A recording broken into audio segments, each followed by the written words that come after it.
Family loyalty has a price, but for the Thornton family, it was a $40 million real estate empire. When a devoted granddaughter was brutally cut out of the will and handed nothing but a rotting condemned mill, her greedy uncles laughed. They stopped laughing when she tore down a false wall. The mahogany-paneled conference room of Hayes and Abernathy law firm smelled overwhelmingly of lemon polish and impending betrayal. Outside the floor-to-ceiling windows, the relentless Seattle rain mirrored the bleakness in 28-year-old Clara Thornton's heart. She sat rigidly in a high-backed leather chair, her hands tightly clutching a damp tissue. She was the only one in the room actually mourning the man they had buried that morning. Arthur Thornton, a self-made real estate magnate who had built a $40 million empire from a single hardware store, had died of a sudden massive stroke at the age of 82. For the last 5 years of his life, it was Clara who had made his meals, managed his medications, and sat by his side during his failing health. She had put her own career as an architectural historian on indefinite hold to care for him, operating under the naive assumption that familial love was a reciprocal arrangement. Sitting across from her were Arthur's 2 sons, Clara's uncles. Richard Thornton, 55, was a ruthless corporate shark whose bespoke Italian suits barely concealed his predatory nature. Next to him was Gregory Thornton, 52, a sleazy, corner-cutting property developer who was currently checking real-time stock prices on his phone, thoroughly unbothered by the fact that he was fresh from his father's funeral. Benjamin Hayes, Arthur's long-time attorney, cleared his throat, adjusting his wire-rimmed glasses. He looked profoundly uncomfortable. "If we are all ready, Mr.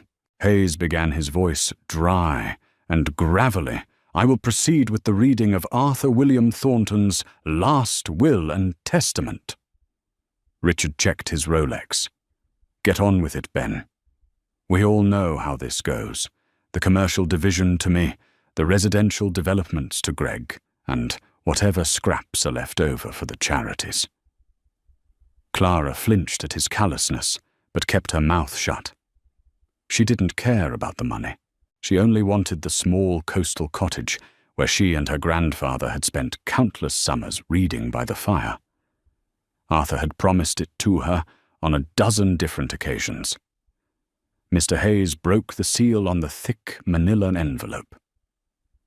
"I, Arthur William Thornton, being of sound mind and body, do hereby divide my earthly possessions as follows." He read through the standard legalese before reaching the distributions. "To my eldest son, Richard Thornton, I leave the entirety of Thornton Commercial Enterprises, including the downtown high-rises and the Hamptons estate." Richard offered a smug, tight-lipped smile of satisfaction.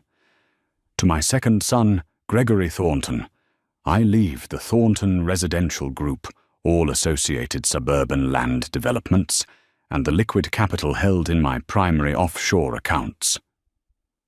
Gregory pumped a subtle victorious fist under the table. Mr. Hayes paused, swallowing hard. He looked up, his eyes meeting Clara's with a deeply apologetic expression. "And finally, to my granddaughter Clara Thornton, for her years of unwavering service, I leave the deed, title, and all associated rights to the property known as the Willow Creek Mill in Oakhaven." The room went dead silent. Only the sound of the rain lashing against the glass filled the void. Clara blinked her mind, struggling to process the words. "The Willow Creek Mill." She echoed her voice, barely a whisper. Gregory erupted into a sharp, barking laugh. "The old grist mill, the one out by Route 9. That place has been condemned for a decade." "Are you joking, Ben?" Richard sneered, leaning forward. "Dad left her that decrepit pile of rocks. What about the summer cottage? What about his private accounts?"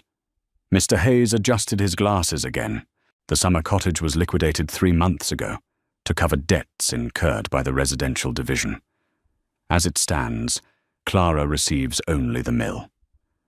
There is also a brief personal addendum from Arthur directed solely to Clara. The lawyer slid a small sealed envelope across the polished table. Clara reached for it with trembling fingers. Richard stood up, buttoning his suit jacket with an air of absolute finality. Well, that settles that. Dad always was a sentimental old fool, but giving you a worthless, rotting building is a new low even for him. He looked down his nose at Clara. I expect you to be out of the family manor by Friday, Clara. I'm putting it on the market. Clara's head snapped up. Friday, Uncle Richard. I've lived there for 5 years.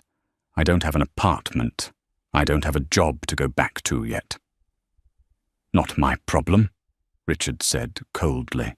You should have planned better instead of playing the martyr for a dying man. You thought you could sink your claws into him and steal our inheritance. Turns out the old man saw right through you. That's not true, Clara protested, tears finally spilling over her lashes. I loved him. Gregory chuckled a cruel, wheezing sound. Sure you did, kid. Look on the bright side. You've got a lovely raccoon-infested ruin to call home now. Grab a sleeping bag. Without another word, the two men walked out of the conference room, leaving Clara alone with the lawyer. The devastation wasn't about the millions she didn't receive. It was the profound sting of rejection. Had her grandfather really valued her so little? Had she given up half a decade of her youth for a man who viewed her as nothing more than an unpaid nurse? I'm so sorry, Clara, Mr. Hayes said softly. I tried to talk him out of it. I told him the mill was a liability, the property taxes alone. Clara didn't answer. She stared down at the small sealed envelope bearing her name in Arthur's shaky handwriting. She tore it open. Inside was a single piece of heavy cardstock with a cryptic message. My dearest Clara, things are rarely as they appear on the surface. Forgive me for the theatre of this all. They would have destroyed everything if I had done this any other way. Look closely at what I have given you. The foundation is stronger than it looks. Honor the past and it will secure your future. Love, Grandpa. Clara folded the note and slipped it into her pocket. A quiet, fierce resolve began to replace her grief. Her uncles had thrown her to the wolves, but Clara Thornton was not a victim. If a ruined mill was all she had in this world, she was going to make it hers. 2 days later, Clara was officially homeless. She had packed her meager belongings into a beat-up Subaru Outback and driven 4 hours into the rugged foothills of Oakhaven. The town was a dying industrial relic, kept alive only by a small logging community and a handful of stubborn locals. When Clara pulled off the overgrown dirt road and finally laid eyes on the Willow Creek Mill, her heart plummeted into her stomach. Condemned was an understatement. The 19th century grist mill was a hulking, mournful silhouette of rotting timber and crumbling grey stone situated on the edge of a rushing river. Half of the slate roof had caved in, leaving the skeletal rafters exposed to the sky. The massive wooden water wheel, once a marvel of local engineering, was choked with aggressively thick ivy and choked with debris. The windows were either shattered or boarded up with decaying plywood. The entire structure leaned precariously, looking as though a stiff breeze might finally send it tumbling into the water. Clara stepped out of her car, her boots crunching on the gravel. The damp smell of mold and wet earth hit her immediately. She unlocked the heavy, rusted padlock on the front door with the key Mr. Hayes had given her, pushing her shoulder against the warped wood until it gave way with a horrific groan. The interior was a cavernous nightmare of cobwebs, animal droppings, and abandoned machinery. Massive millstones sat dormant in the center of the room, covered in decades of dust. The floorboards were spongy and treacherous. The foundation is stronger than it looks, Arthur's note had said. You were delusional. Grandpa, Clara whispered to the empty room, shining a heavy-duty flashlight around the gloom. With nowhere else to go, Clara drove back to the town centre, rented a cheap room at the local motor lodge, and bought basic supplies: a crowbar, heavy leather gloves, trash bags, a respirator mask, and a measuring tape. If she was going to sell the place, she at least needed to clear out the hazardous waste so a real estate agent wouldn't break an ankle walking through it. For the next 3 weeks, Clara worked from dawn until dusk. She channeled all her grief, her anger at her uncles, and her confusion into brutal physical labor. She hauled out hundreds of pounds of rotted wood, cleared the ivy from the ground floor windows to let in the light, and scrubbed a century's worth of grime from the surviving brickwork. Slowly, under the dirt and decay, the architectural historian in her began to appreciate the incredible craftsmanship of the original structure. It was on a Tuesday afternoon, while she was taking a break on the back porch with a thermos of coffee, that a shiny black Mercedes SUV crunched down the dirt driveway. Clara stood up, her muscles aching, as her Uncle Gregory stepped out of the vehicle. He was wearing expensive designer sunglasses and a cashmere coat, looking entirely out of place against the backdrop of the muddy forest. "Greg," Clara said coldly, "what are you doing here?" Gregory smiled, though it didn't reach his eyes. He looked around the property with a distinct look of revulsion. "Just checking on my favorite niece. Look at you, Clara. You look like a coal miner. This is pathetic." "I'm busy. If you're here to gloat, you can leave."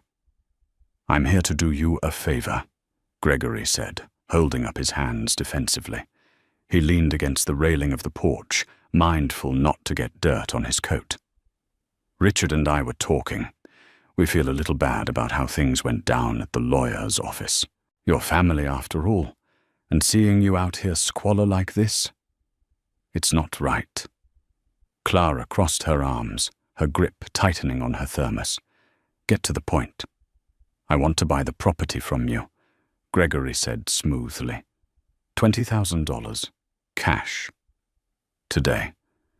You can pack up, move back to the city, and get a nice little apartment. Put this whole nightmare behind you. The land is useless, but I can write it off as a charitable loss on my taxes." Clara stared at him. Gregory Thornton never did anything out of the kindness of his heart. If he was offering $20,000 for a condemned mill, there was a reason. "No," Clara said flatly. Gregory's smile slipped a fraction. "Clara, be reasonable. I'm trying to help you. Fine, $30,000. That's more than fair for a pile of rocks." "The answer is no, Greg." Gregory's face flushed with sudden, uncharacteristic anger. He took a step toward her. "Listen to me, you stupid girl. This place is a death trap. The county is going to fine you into oblivion for code violations. I am offering you $50,000 to walk away right now. Take the deal." The desperation in his voice was the catalyst Clara needed.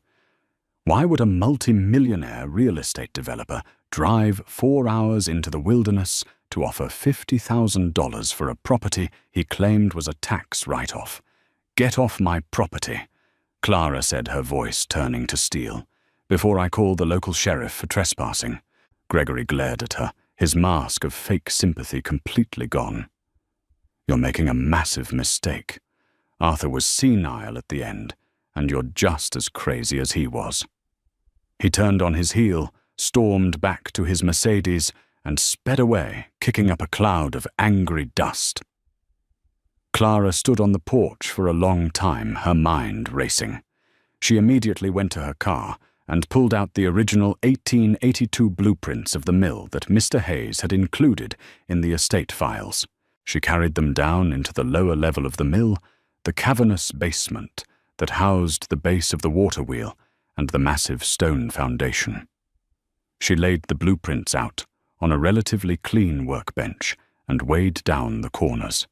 She grabbed her measuring tape and began to systematically measure the interior walls of the basement, comparing them to the architectural drawings. The eastern wall, the southern wall, the western wall, They all lined up perfectly with the century-old specs. But when Clara measured the northern wall, the heavy, windowless expanse of masonry built directly into the bedrock of the riverbank, her tape measure stopped at 42 feet. She frowned, wiping a streak of dirt from her forehead. She checked the blueprint again. According to the original architect's drawing, the northern wall should have an interior span of 48 feet. There was a 6-foot discrepancy. A gap. Clara grabbed her flashlight and walked slowly along the northern wall. To the naked eye, it looked like a continuous, solid wall of heavy riverstone and mortar. But as an expert in historic restoration, Clara knew what to look for. She ran her gloved hands over the cold, damp stones. About 20 feet in the mortar changed. It was darker, slightly less weathered. It hadn't been laid in 1882. It had been laid much, much later. Her heart began to pound a frantic rhythm against her ribs. The foundation is stronger than it looks. She jogged upstairs and returned a moment later with a heavy sledgehammer and a steel chisel. Positioning the chisel against a thick seam of the darker mortar, Clara swung the hammer. Clack! The sound was sharp, ringing out in the cavernous basement. She hit it again, harder this time, and again. Dust rained down on her boots. On the 7th swing, a large chunk of dried mortar broke free and clattered to the ground. Clara dropped the chisel, raised the sledgehammer with both hands, and swung it directly at the center of the mismatched stone. The impact sent a jarring shockwave up her arms, but the stone shifted. She swung again, a guttural yell escaping her lips, all the frustration, the grief, and the betrayal fueling her muscles. With a grinding crunch, 3 heavy river stones gave way, tumbling backward into darkness. Clara dropped the sledgehammer, her breath coming in ragged gasps. She picked up her flashlight and shone the powerful beam into the jagged hole she had just created. It wasn't solid dirt behind the wall. It was a hollow cavity, a hidden room, built into the very bones of the mill. Shining the light downward, the beam caught the dull, unmistakable gleam of a massive antique steel safe, surrounded by 4 heavy, dust-covered canvas bags. Sitting perfectly centered on top of the safe was a thick, leather-bound ledger. Clara's hands shook as she reached through the opening and pulled the heavy ledger toward her. She blew the thick layer of dust off the cover and flipped it open. The first page was dated nearly 70 years ago, and the very first entry was a list of serial numbers, property deeds, and a name that made Clara's blood run instantly cold: Gregory Thornton, Sr. Her grandfather hadn't left her a ruined mill. He had left her the family's darkest, most lucrative secrets. Clara's fingers trembled as she turned the crisp yellowed pages of the ledger. The damp, heavy air of the basement seemed to grow colder with every line she read. This was not simply a record of business transactions. It was a meticulous, damning diary of deceit. The name Gregory Thornton, Sr.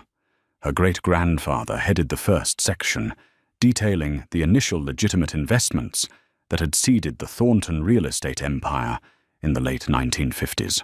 But as the pages progressed into the modern era, the handwriting shifted to her grandfather Arthur's precise, architectural script. The contents were utterly explosive. Arthur had secretly documented decades of corporate malfeasance committed by his own sons. There were detailed records of Richard bribing Seattle City zoning officials to green-light commercial high-rises on protected, unstable wetlands. There were precise accounts of Gregory embezzling millions from the Thornton Residential Group's employee pension fund, systematically funneling the stolen cash into untraceable offshore accounts in the Cayman Islands and Cyprus. Clara leaned against the cold stone wall, her breath misting in the chill air. Arthur had known everything.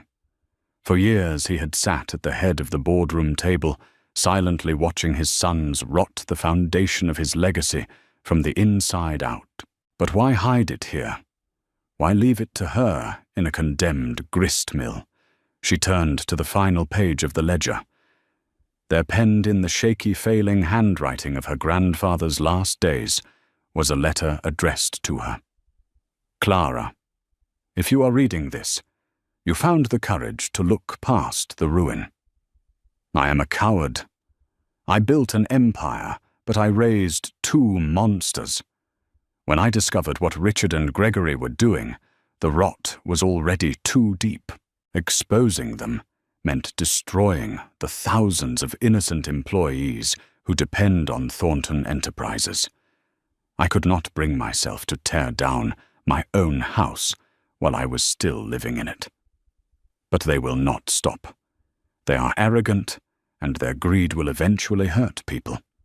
The canvas bags contain the physical proof, uncensored bank drives, original untampered contracts, and the blackmail materials they used against the zoning board. The safe holds the leverage. The combination is the date we bought the summer cottage. Do what I could not, my brave girl. Burn their corruption to the ground. Clara lowered the ledger, a profound sense of clarity washing over her. The tears she had cried in the lawyer's office felt like a distant memory belonging to a weaker version of herself. She was no longer a grieving granddaughter. She was the architect of their downfall. She turned her flashlight toward the massive antique steel safe sitting in the cavity. It was a Mosler, a heavy iron beast from the early 20th century. Clara dropped to her knees, brushing away decades of dust from the brass dial. The date we bought the summer cottage. It was a memory permanently etched into her mind. July 14th, 2005. She had been just a little girl holding Arthur's hand as they walked the sandy shoreline for the first time. She gripped the cold brass dial. 7, 14, 0, 5. She grasped the heavy iron handle and pulled. With a deep mechanical groan that echoed loudly off the basement walls, the thick door swung open on its reinforced hinges.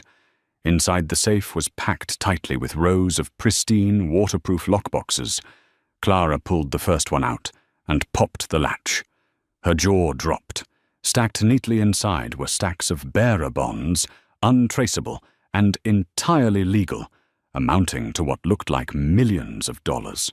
The second box contained original unencumbered property deeds, not to the corporate holdings, but to prime, undeveloped real estate that Arthur had quietly purchased under a ghost corporation over the last 20 years.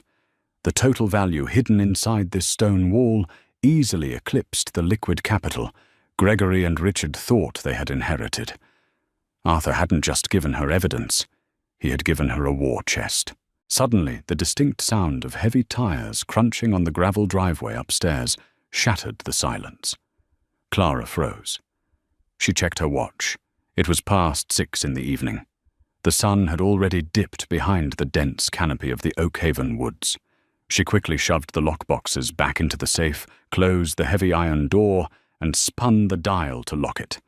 She grabbed the ledger and the canvas bags, shoving them deep into a heavy-duty trash bag she had brought down for debris. Pushing the 3 loose river stones back into the gap, she hastily arranged some broken plywood over the hole to conceal the false wall. Footsteps thudded heavily on the floorboards directly above her head. It wasn't the confident, arrogant stride of her Uncle Gregory. These footsteps were heavy-booted and deliberate.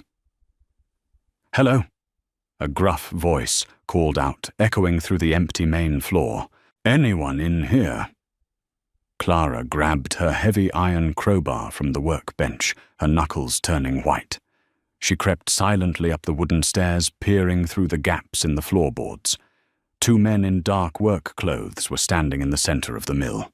One of them held a large red plastic jerry can. The smell of gasoline wafted down into the basement. "Place is a dump," the second man grunted, kicking a pile of debris.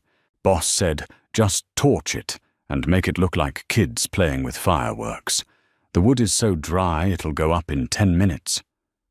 "Pour it around the support beams," the first man instructed, unscrewing the cap of the jerry can. "Let's get this over with. Mr. Thornton wants it in ashes by morning." Clara's heart hammered violently against her ribs. Gregory wasn't just trying to buy the property anymore. He had realized the mill was a liability. If the building burned to the foundation, whatever he suspected was hidden inside would be buried under tons of charred rubble, lost forever. She couldn't let them destroy the evidence. She couldn't let them destroy her grandfather's legacy. Taking a deep breath, Clara stepped heavily onto the top landing, stepping out of the shadows with the iron crowbar gripped tightly in both hands. "I wouldn't do that if I were you," Clara said, her voice echoing with a fierce, commanding authority that surprised even her. The two men spun around, their heavy work boots scraping against the warped wooden floorboards. They were clearly startled to find someone lurking in the supposedly abandoned ruin at this hour. The man holding the red plastic jerry can lowered it slightly, his dark eyes narrowing as he quickly assessed the lone woman standing defiantly before him. "You need to leave right now, lady," the gruff man warned, his hand instinctively reaching inside his heavy denim jacket. "This building is condemned. It is definitely not safe for you to be wandering around in the dark." "It is private property," Clara retorted, her grip tightening on the cold iron of the crowbar until her knuckles turned completely white. "And you are trespassing on it. I have already triggered the silent security perimeter. The Oakhaven police will be driving down that dirt road in exactly 4 minutes." It was a complete and utter bluff, but she delivered the lie with an absolute, unwavering conviction that demanded belief. The two men exchanged a very uneasy glance. They were merely hired thugs, paid a few $1,000s to start a quiet fire, not to catch a serious arson charge or deal with local law enforcement. "The boss is not going to like this," the second man muttered quietly, stepping backward toward the large open doorway.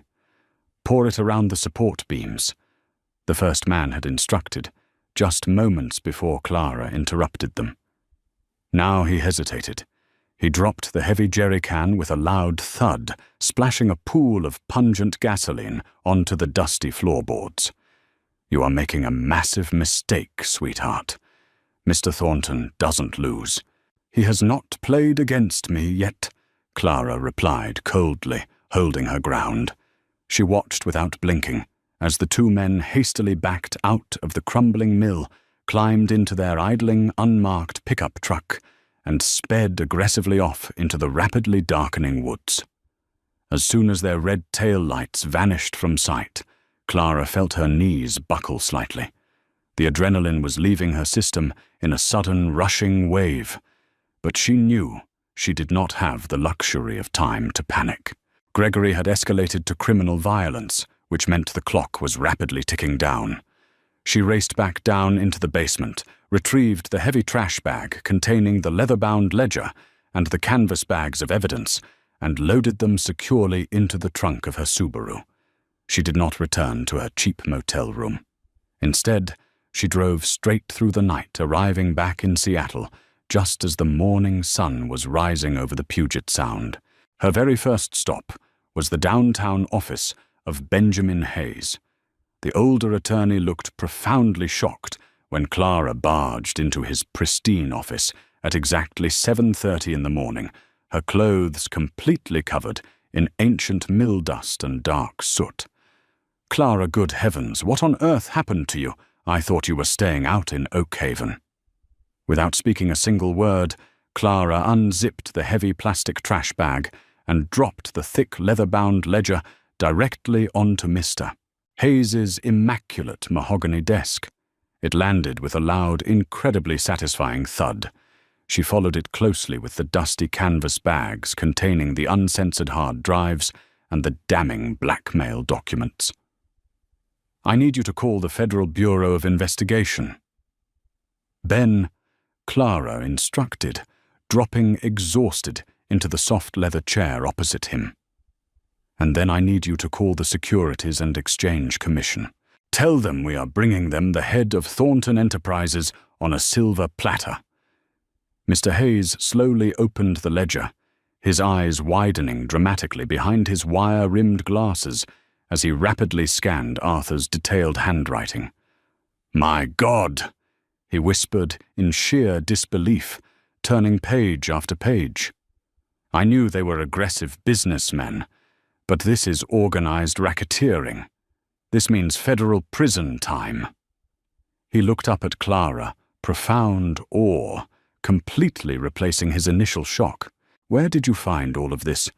"In the walls of the useless ruin my uncles let me keep," Clara said, a sharp, triumphant smile finally playing on her lips. "Grandpa did not leave me out of the will, Ben. He made me the executor of his justice." The takedown was swift, brutal, and flawlessly executed by the authorities. Armed with Arthur's immaculate records and the corroborating evidence from the canvas bags, the federal agents moved with unprecedented speed. 3 days later, while Richard and Gregory Thornton were hosting a lavish, high-profile charity gala at a downtown luxury hotel, an elaborate event designed specifically to project corporate strength and financial stability to their nervous investors, a highly coordinated team of federal agents wearing dark windbreakers walked right through the grand ballroom doors. Clara stood quietly in the back of the crowded room, wearing a stunning, perfectly tailored emerald dress she had purchased using a small fraction of the bearer bonds. She watched with cold, absolute satisfaction as the classical music abruptly stopped. "Richard Thornton, Gregory Thornton." The lead FBI agent announced loudly, his commanding voice carrying easily over the shocked murmurs of Seattle's elite crowd. "You are under arrest for conspiracy wire fraud and embezzlement. Place your hands behind your backs." Richard's face drained of all color as he was unceremoniously handcuffed in his bespoke tuxedo. Thornton Enterprises was completely dismantled. Clara returned to Oakhaven. She finally won.